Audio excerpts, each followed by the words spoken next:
প্রিয় দর্শক, মুসলিম উত্তরাধিকার আইনে কন্যা পিতার ভিটা বাড়ি থেকে সম্পত্তি পাবে কিনা আমাদের মুসলিম বোনেরা আমাদের কাছে প্রায় এই প্রশ্নটা করে থাকেন যে আমি আমার বাবার ভিটা বাড়ি থেকে সম্পত্তি পাবো কিনা।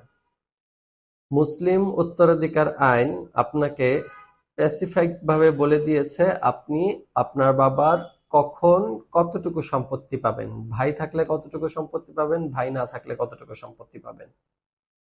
সেখানে আপনার বাবার সম্পত্তি, সেটা কৃষি জমি হোক, অকৃষি জমি হোক, দোকানপাট মার্কেট হোক, ফ্ল্যাট বাসা অথবা ব্যাংকে গচ্ছিত অর্থ, যাই হোক না কেন পুরোটাই আপনার বাবার সম্পত্তি এবং ওই সম্পূর্ণ সম্পত্তিতে আপনার হক রয়েছে।